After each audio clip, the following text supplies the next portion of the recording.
We're back, people, and today we're breaking down film on Mark Perry, the next UDFA for the Dolphins that I'm looking at here. And to me, I think he has the best chance to make the roster out of the UDFAs that I've seen so far. Just, looking at the position as a safety, he doesn't have as many, players there, bodies, competition-wise, that I think, are really standing in his way. It wouldn't surprise me if he even beat out, McMorris for a spot, who was drafted in the 6th round, similar to, a Julian Hill beating out Elijah Higgins last year. Has a lot of the physical, athletic tools that you really like. Definitely things that he needs to work on that I have a problem with his game that we'll get into here. But I think he has a decent chance. I think another reason I think he makes this is because he got a nice signing bonus against guaranteed contract. Which, usually when UDFAs get that, that means they're trying to keep you around, and they like you as a player. And other people were bidding for him. So Perry definitely is liked by other teams around there. And for me, when it comes to he has good size, about 6 foot, 200 pounds. He's definitely more of a box safety that can play the slot. I came away most impressed with him, definitely in man coverage. His man coverage is actually pretty good. He has a good feel for it. Definitely where he's most comfortable. I think, with his tackling can be very, very inconsistent. When he's out in space, he'll miss some plays, but then sometimes he'll have some really impressive plays. First the run, getting downhill is just very hit or miss. And then in zone, doesn't show. I feel like he looks very unnatural in zone, especially down the field. Underneath zone is decent enough. I think he can work with it, but he's not a guy that I feel comfortable with on the back end playing as a deep safety. But there is a lot still to like with Perry's game, especially the athletic tools. And if he can prove to be a special teams guy, which I think he runs a 4-3, plays physical enough, has enough size that if he becomes a little more of a consistent of a tackler, that's his way to really make this roster.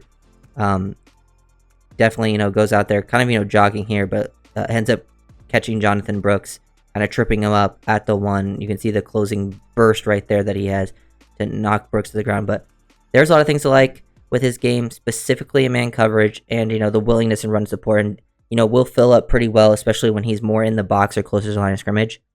But here in man, first example, he just has such a good feel for it. He has good technicality too, staying square. He stays square within his pedal. He weaves to maintain leverage. His first step here is the inside. He weaves to maintain his inside leverage, and now he's starting to scare him up, and he stays square, ready for the break. Anticipate that break, stay in the hip pocket, knock the ball out. Pretty good ball skills to play within the hip pocket there. Really, really like the man coverage skills, which not a lot of safeties have. So maybe they could really develop him into be a tight end eraser type of safety that can be a special teams guy. And looking at the Dolphins rosters, they don't have a ton of safeties, so that's why I'm kind of betting on, the money they gave him, so they clearly like him, and just the roster construction. That's why my bets would be on him to make it first. I think, one of the DBs, because they brought in a lot of DB UDFAs, they have probably the best chance right now. And his film overall is pretty decent for a UDFA. The athleticism's there. You can go back, look at this, staying in the hip pockets, and he was doing this versus receivers. Very comfortable. He can do it in space. He can, plays more of a sit-down thing, or, can get in your pedal, maintain your leverage, break this to the outside, stay in that hip pocket. Good feel for it. Pretty good reactive athlete. You can see from the single, too. No separation really created versus Colorado. And doing this first, some decent Colorado receivers. Even right here, it's a similar thing. He's looking off to the sideline, too. He's a little out of, TCU's, coaches are trying to communicate with him. So he's even late to see this because the ball's already snapped. Still not looking at it. Now gets backed. Now gets in a good football position, which I love because a lot of times DBs, I like the body lean, the weight distribution, bending, good base, which gives him a good, just puts him in a good position to transition downhill, which he does, closes, and then makes the tackle pretty nicely. Good feel for that. I think that's Travis Hunter too, who's going to be a really good player next year in the draft class to finish that tackle.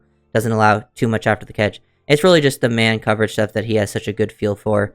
He also has a good feel for getting over the top of rubs and stuff. They try to rub him a lot, and he would get over the top while staying square, and then he closes the space. They're trying to get this ball out quickly here, but look how quickly he's able to close this space and get over this guy working to the inside, and immediately make this tackle. Almost knocks the ball out. This is an impressive play. It's that closing burst of the athleticism. And it's really just the man-to-man stuff, which will be a lot of the start of this video, where I think his strengths lie. Look at him staying square again, not playing himself over the top of leverage. This is a tough spot to be in for a DB. When this receiver hard releases in the inside, you're man on number 2, and you're now in this spot. You can be in such a tough position because they could break both ways, but he knows that based on this guy's route, he feels that it's going to go to the outside. He gets over the top of it, doesn't get rubbed, and takes away that route again. Just really nice work there from Perry, definitely where I feel most comfortable with him as a player. Now tackling, inconsistent. Like, he'll get downhill, like he'll read runs pretty well, I think, from, there's a lot of examples of him from single high, where he's like a little bit closer than usual, where he gets downhill and at least makes an impact versus the run, but there's too many times where he takes himself out of the play or just misses the tackle. There's plenty of positives here, but this is also where a lot of negatives come. Misses this tackle, kind of, poor technique, drops over. I wish he was a little more physical. I don't think he's like afraid to tackle. I think it's a comfortability thing, and then the angles. The angles is the most important. Like, you see some really poor angles out of him, especially in space. And then I would just wish for, a little more umph once he gets there to be involved. Here's, another example of him sort of taking himself out of the play from a split field look, get downhill, just over pursues this too quickly. The cutback happens, just takes himself out of the play with more poor angles. Almost guy would have hit hard and been gone if he beat that other safety for the touchdown. And then there's, examples of making some good plays, recognizing the flow, feels the pull of these guys, sees it, but stays patient. He doesn't shoot downhill as far this time, stays patient. He tracks the running back through the trash, stays square, stays in phase with him, about a yard behind, gets over the top, dips underneath a block, and then makes a nice tackle low this time. So he did make nice adjustments throughout the games, but I noticed when he missed tackles early, he did like make adjustments or, read the run better. Good examples of this. Better job feel out in space, them working the speed option. He makes the tight end here. He slips underneath him. Number 99, I guess, is a tight end for BYU there, but slips underneath it. He does a good job of avoiding some blocks and then making that nice tackle again out in space. It's just the tackling. Like, when he's downhill and closer to the line of scrimmage, I definitely feel more comfortable with his tackling. He will still miss some, but then the tackling becomes a lot more inconsistent when he has to be wide open in space. But this is a good example of him sort of running the alley, reading it, getting him low, tripping him up. Perry definitely will make some plays. Here he is, taking on the block of the running back, gets downhill in a hurry. Just needs to become a lot more consistent because the flashes of himself making big tackles versus the running game is there. It was just way too many missed opportunities.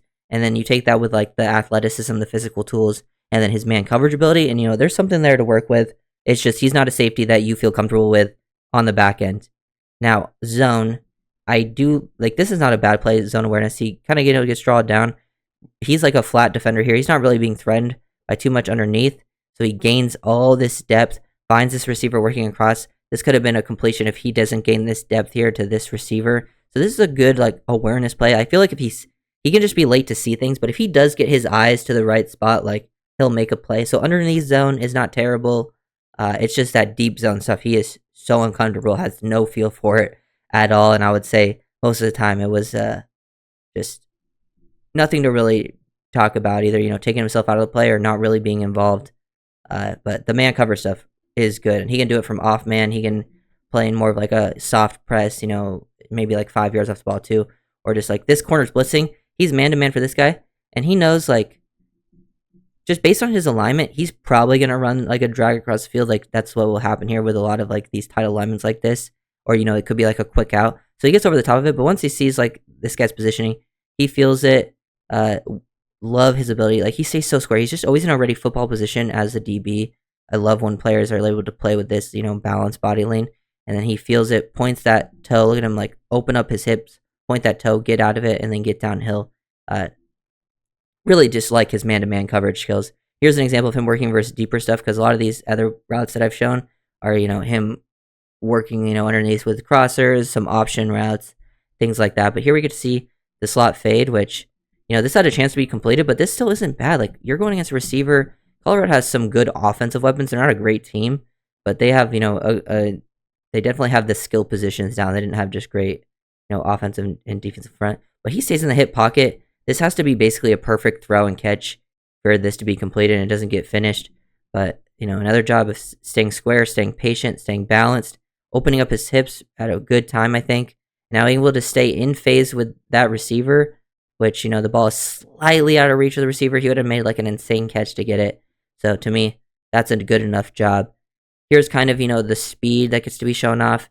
I would like to see him hustling more a little bit right here. I feel like sometimes he can play a little nonchalant. Like, I don't think he's like a lazy, unphysical player, but I wish there was like a little bit more. And then he does, show off the burners. I think he's right here. I feel like he's thinking a cutback's going to happen. So he's kind of jogging here, thinking like, oh, this guy's going to cut back to the middle. Then he's working back away. So now he has to go catch him. So I think it's less about like the effort and more just being like knowing when to be aggressive and knowing when to, be patient. Because I think that's something that gets him into trouble versus the running game. Because sometimes he'll stack track running backs and, should have been more aggressive to get downhill. And sometimes he'll shoot downhill aggressively, but kind of take himself out of the play. So it's just, a feel for that type of thing. But I think he could be a special teams player. And I think he has an intriguing skill set to match up, and wouldn't surprise just with the bodies on the team if he was one of the guys that ended up making it, especially when you look at the contract stuff, because I think the contract stuff can be telling. Because like last year, Brandon Peely, they gave him like a pretty big contract for an undrafted guy, and he made the initial roster, even though I didn't think he was like the best of the UDFAs, especially even in preseason. I thought, he was kind of he was better than most of them, but there were still other UDFAs that I thought played better, but Peely still ended up making it. So that's something to just, keep track of. I think they at least tried to keep him as a practice squad guy. And I like doing these UDFA guys because usually one or two end up making the team, sometimes even have an impact. And it's always nice to see if, you can spot the gems because, a lot of times they don't work out, and it can be fun. Also, the stories are great. So if you guys enjoyed the video, make sure to like, comment, subscribe, and I'll see you next time.